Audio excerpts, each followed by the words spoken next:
They whispered of a tower that moved through the forest at night, a tower with no door, only a single high window that glowed faintly as though it held a piece of the sun.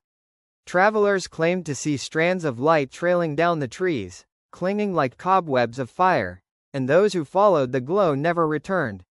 Few believed the stories, but the truth was stranger than rumor, for inside the tower lived a girl named Serafina, though the witch who kept her called her Rapunzel.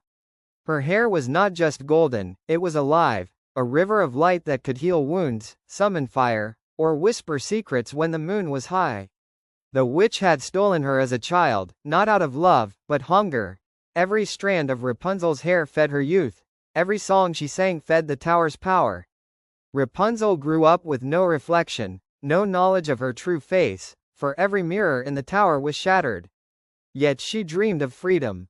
She pressed her ear to the stones and imagined the voices of people laughing, children running, rivers rushing, all the things the witch swore were lies. One night, during a storm, the tower creaked as if alive, and Rapunzel realized the stories were true. The tower itself was enchanted, its roots shifting through the earth like a giant, wandering beast. She was not just a prisoner, she was cargo, carried across kingdoms, hidden from those who searched for her. But fate has a way of bending cages. In a distant city, a young mapmaker named Kale had heard tales of the glowing hair.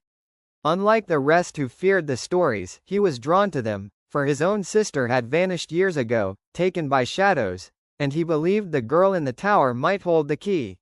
He followed whispers, tracked the path of villages that had seen the wandering glow, and at last one night he stood before the impossible. Roots clawed into the earth, a tower groaning like a living creature, and light spilling from its window.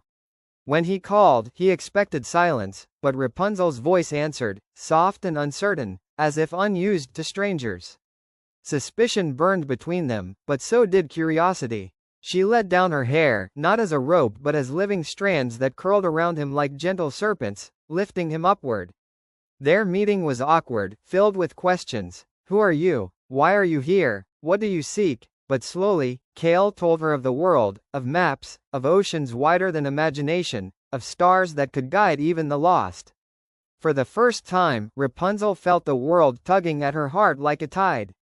Yet Gothel, the witch, was never blind. She returned to find Kale in the tower and, in fury, struck him with curses that turned his skin pale as ash. Rapunzel tried to protect him, but the witch's power drew from the very strands of her glowing hair. Desperate, Rapunzel made a choice. She cut her own hair with a shard of broken mirror, severing the witch's power and the tower's enchantment in one stroke. The walls trembled, the roots writhed, the tower groaned like a dying beast, and in the chaos Rapunzel and Kale fled into the storm.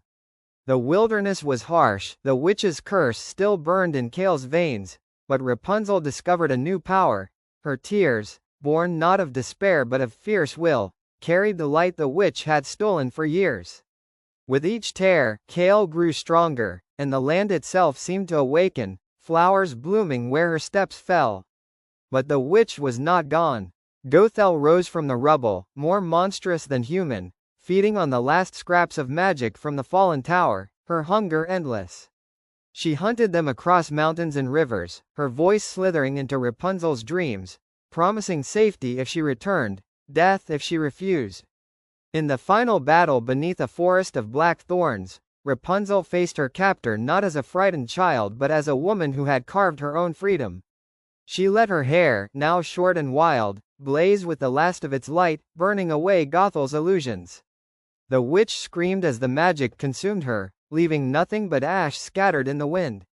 Rapunzel fell to her knees, exhausted, her power gone, her hair ordinary at last. Yet for the first time, she felt truly herself, not a vessel, not a prize, not a cage of light, but human, free, and whole. Kale took her hand, not as a rescuer but as an equal, and together they walked toward a horizon neither had mapped before. And so the story of Rapunzel is not of a girl waiting to be saved, but of one who broke her own chains, who chose fire over silence, freedom over fear.